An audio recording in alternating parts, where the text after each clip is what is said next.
India TV YouTube channel को subscribe करें और बेल आइकन दबाएं। कांग्रेस के पूर्व अध्यक्ष राहुल गांधी ने एक बार फिर माना है कि इंदिरा गांधी ने आपातकाल लगाकर गलत किया था, लेकिन राहुल गांधी ने इसके साथ ही डैमेज कंट्रोल करने की भी कोशिश की। निशाने पर थे आरएसएस और बीजेपी। राहुल ने कह दिया कि कांग्रेस से बीजेपी की तुलना न पहले की जा सकती थी और न ही अब, लेकिन 5 राज्यों के चुनाव से ऐन पहले आपातकाल को लेकर राहुल गांधी का बयान कहीं कांग्रेस के गले की फांस न बन जाए। आज से 46 साल पहले ऑल इंडिया रेडियो से तत्कालीन प्रधानमंत्री इंदिरा गांधी की ये आवाज गूंजते ही देश में आपातकाल लग गया था। लेकिन आपातकाल के उस फैसले को उनके पोते और कांग्रेस के पूर्व अध्यक्ष राहुल गांधी ने एक बार फिर से कांग्रेस की गलती मानी है। I think that was a mistake. Absolutely, that was a mistake. And my grandmother said as much. Rahul Gandhi का इस कड़वे सच से एक बार फिर सामना हुआ। राहुल गांधी न्यूयॉर्क के कॉर्नेल यूनिवर्सिटी के एक वर्चुअल प्रोग्राम में शामिल हुए थे। लोकतंत्र और विकास विषयों पर चर्चा हो रही थी। राहुल गांधी से प्रोफेसर कौशिक बसु के साथ बातचीत में इंदिरा गांधी के आपातकाल और आज के मौजूदा समय में अंतर पूछा गया। राहुल ने माना कि 1975 में जो कुछ हुआ वो एक गलती थी। Was one blot on it. I don't know how you feel about that. 1975 to 77, the emergency, but that was 2 years. It's gone. I'm very curious how you look back and think of that. I think that was a mistake. Absolutely, that was a mistake. And my grandmother said as much.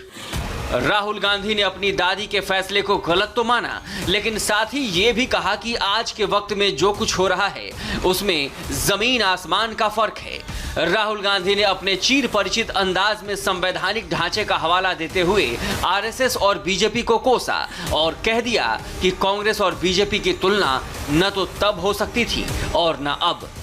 And there's a fundamental difference between what happened in the emergency and it was wrong and what is happening now.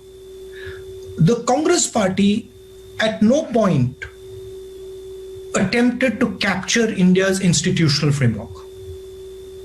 And frankly, the Congress party doesn't even have that capability. Our design doesn't allow us that. Even if we want to do it, we can't do it. The RSS is doing something fundamentally different. They're actually filling the institutions with their people. So look, even if we defeat the BJP in an election, we are not going to get rid of their people in the institutional structure.